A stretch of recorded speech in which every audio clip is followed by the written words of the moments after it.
Hey everyone, this is our more detailed comparison between December Loot Crate and December Nerd Block.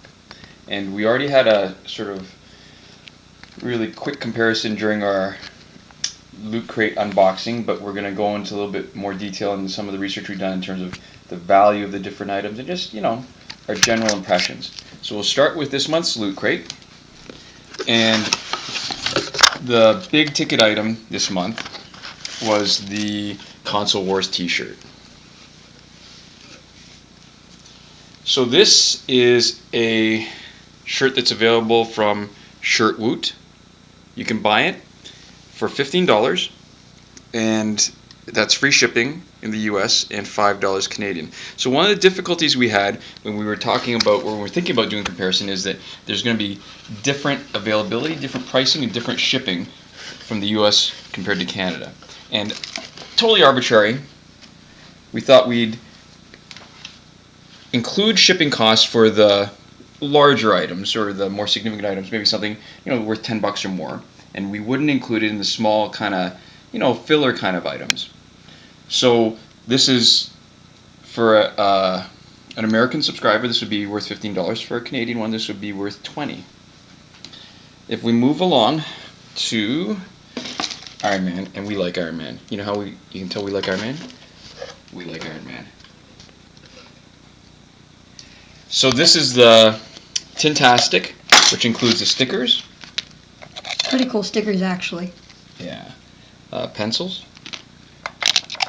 The figure erasers, which when I was young, whenever I had erasers like these, they were just too cool to use, and I'd never actually use them, and I eventually lose them and have no idea where they end up. And I like these two a lot because it's not actually just the different colors. This is actually the different style of suit, and you can see, you might not be able to see on the video, but it's actually completely different styles. You can see the star because it's the Patriot suit. So I really think that that's cool. Yeah, and I like the tin. So part of it is that we like Iron Man a lot anyways, but when we look at the value of this tin, if you go to Amazon.com, it's $6.38 on the .com site. We couldn't find it on the .ca, the Canadian site, so we take the same price, $6.38, and we could either take it at face value or add shipping. Shipping would have cost $8.59. So that's about another $15. What we've got next are the Energems, these caffeine-loaded chocolatey candies. Oh, not chocolatey. They're made with real milk chocolate. So these are relatively new. Same problem finding that in Canada. It's available on Amazon.com. $8.97 for 3 of these, so about $3 each. And since we can't find it in Canada, I thought for the purposes of our comparison, I'd give it a $3 value too. And there's a coupon there for $1 off. I'm not sure that I actually want to say that that's worth anything. It's one of those promotional things. It doesn't really have any inherent value unless you're going to buy more of it.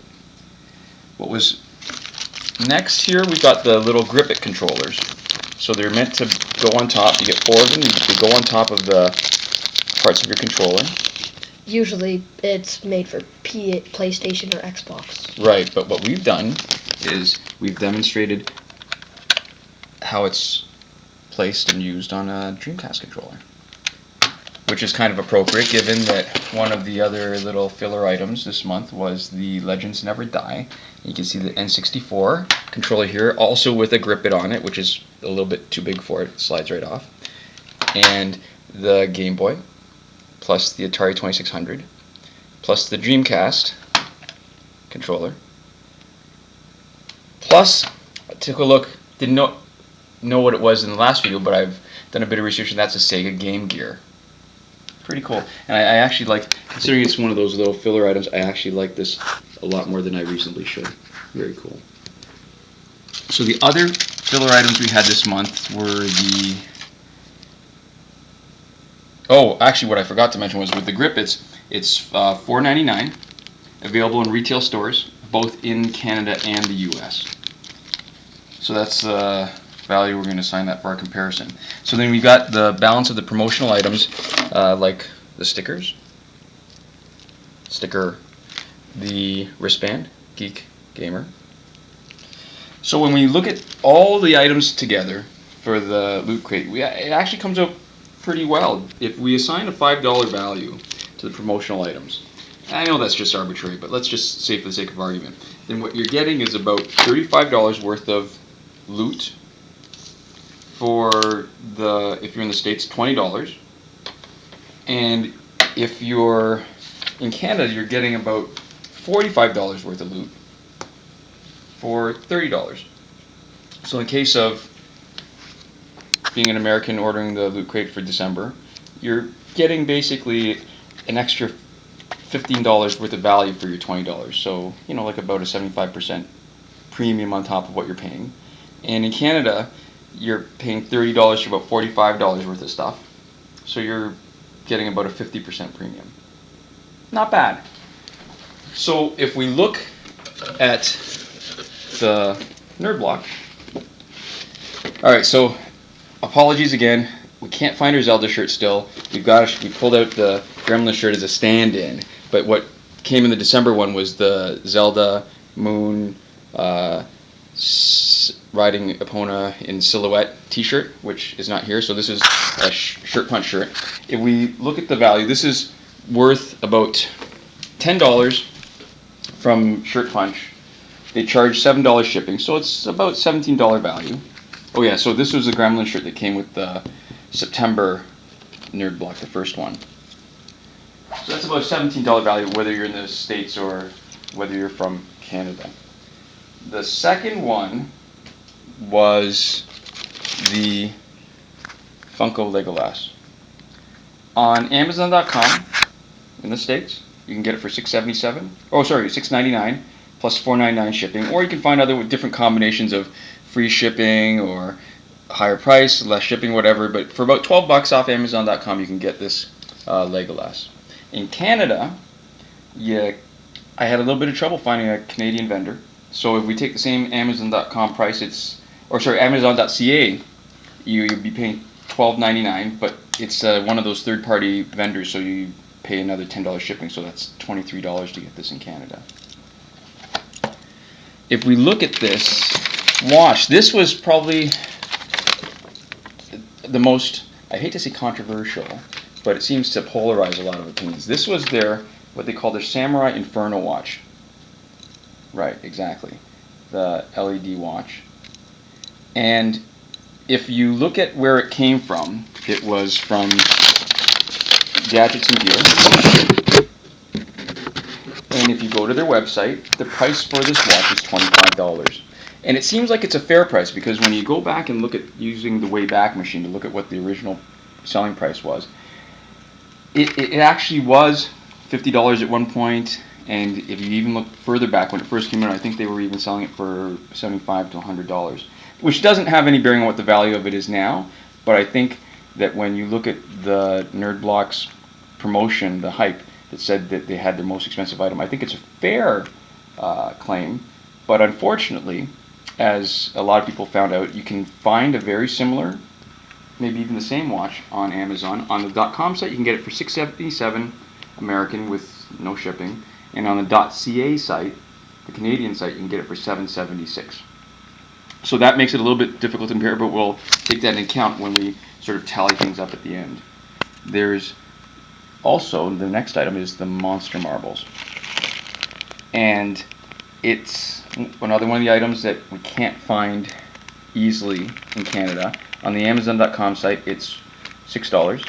So we're arbitrarily assign that same value when we do our comparison for Canadian purposes.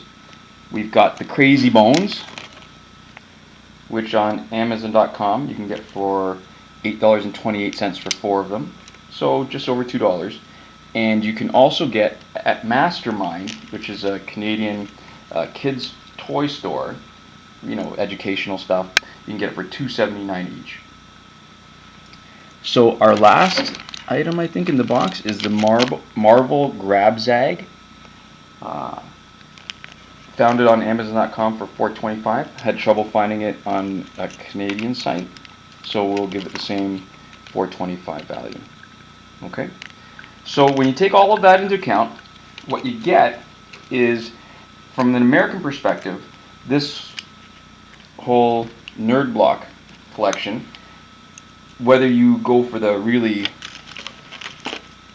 cheap version of this watch off Amazon or the Samurai Inferno watch from Gadgets and Gear, it will make a big difference in terms of what the value is. It could be as low as about $48 total to in excess of $70, maybe $73, $74. Americans are paying $30 for the Nerd Block, so you're getting an extra maybe $20 value out of it. So that's a 66%, 2/3 premium over what you're paying for the subscription. On the other hand, from the Canadian perspective, you're getting about $60 value of goods for your $30. On the low end, if you take the cheap price for the watch, up to maybe about $100, which is not entirely reasonable because I don't think anybody would be willing to spend $50 on the watch when they have a much cheaper, similar alternative. But what you're doing, even on the low end, you're getting $60 worth of stuff for your $30 subscription price. So it's about 100% premium on the price that you're actually paying for the subscription for what you're getting. So on the balance, it looks like if you're in Canada, and this is with the assumption that with both blocks you get, both boxes, subscription services, you get very similar things, that for a Canadian, you're getting a much better deal in terms of the value of what you get compared to what you're paying for it. And for an American, it looks like Loot Crate is a better deal, but not nearly as big a difference. And I guess the one thing that we can't measure is just how much you like the stuff that they pick for you. Clearly, if you look at what we do like anyways, what we like already is that, the Iron Man appeals to us because we like Iron Man. The Legolas appeals to us because we're great Tolkien fans. But yeah, so tough decision, but in terms of just monetary value, if you're Canadian, the Nerd Block is a clear winner. If you're American, then the Loot Crate is probably an easy choice for you. And that's it.